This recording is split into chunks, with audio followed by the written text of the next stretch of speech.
Ya, assalamualaikum warahmatullahi wabarakatuh ya, Sobat Nijam. Kali ini edisi motivasi. Kemarin saya itu kan punya teman di Facebook namanya Bu Arin. Beliau ini setelah merayakan wisuda anaknya masuk di Universitas Erlangga jurusan kedokteran. Jadi postingannya memang ini ya, sedikit captionnya itu memang saya termotivasi ingin mengetahui. Akhirnya saya kontak beliau dan inilah percakapan saya yang saya rekam, namun memang suaranya agak jelek ya, simak dulu. Assalamualaikum Bu Arin ya, nggak tahu di Facebook Bu Arin namanya Bu siapa Bu? Bu Arin ya. Nah ini kemarin niki Bu, memang saya beberapa hari ini melihat kebahagiaan jenengan ini, terutama di status Facebook. Tapi saya ini nge-like itu sambil doa, semoga apa ya, nular biasanya gitu Bu. Itu bagaimana Bu? Itu cerita bagaimana si emasnya itu bisa masuk di UNER, dan kita tahu itu tidak mudah Bu ya, apalagi kedokteran gitu ya. Coba untuk masuk dulu ke UNER pripun?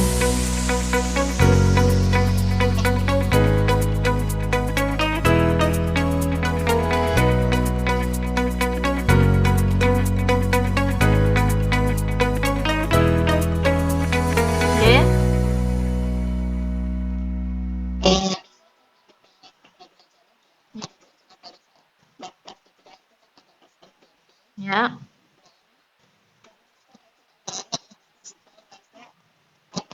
Hmm. Oke. Oh,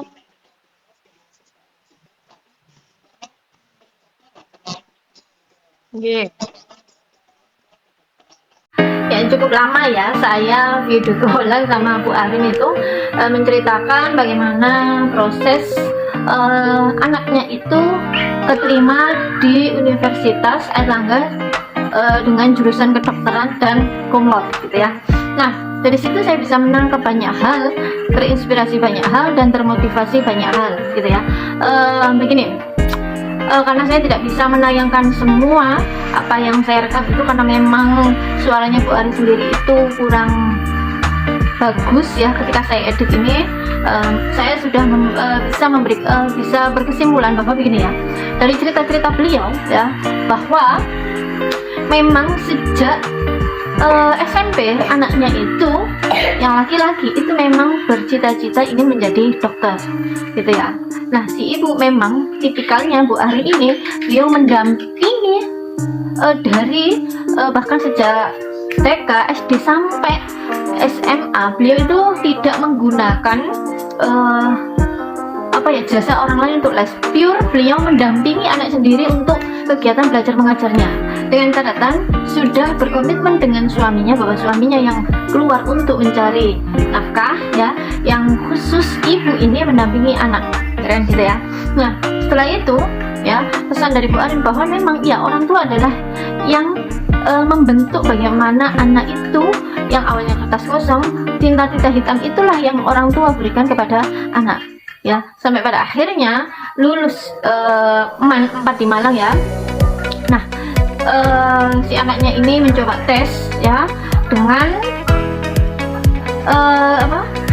jurusan kedokteran itu tadi, ternyata tidak lolos. Nah pukulan berat satu keluarga itu terasa ya, sampai Bu Arin cerita itu down gitu ya, bahkan suara-suara mempertanyakan kenapa tidak masuk, kenapa tidak lulus, kan pintar, kan juara terus begitu ya. Namun ya di titik ya yang luar biasanya adalah si anaknya ini tidak berhenti begitu saja. 1 tahun dia mengambil les khusus untuk masuk atau tes mandiri di UNER. Waduh, itu kita bayangkan ya, dengan itu tes mandiri saja itu pesaingnya bisa 3.000-an sampai 4.000-an di seluruh Indonesia, bayangkan ya. Nah Nah, setelah itu ya 1 tahun si anak mengambil les khusus memang untuk lolos di SNMPTN, lulus tes mandiri di UNER begitu ya. Tentu masih ada rahasia-rahasia lain dari si siapa anak ini dan Bu Arin. Apa saja? Nah, jadi ya tentu jalur langit si ibu ini tidak terlupakan. Sholat tahajud tidak pernah putus, doa tidak pernah putus. Bahkan si masnya ini ya, anaknya ini itu sejak SMA sudah puasa, sudah tirakat, dikhususkan untuk masuk Fakultas Kedokteran UNER.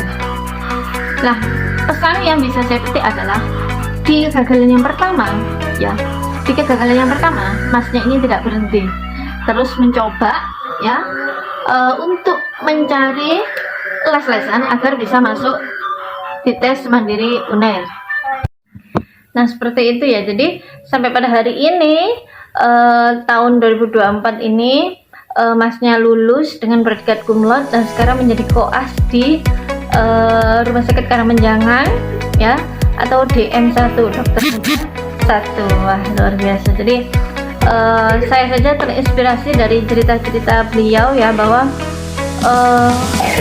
pertama yang paling saya mengenal adalah tidak berhentinya usaha si anak laki-laki Bu Arin ini.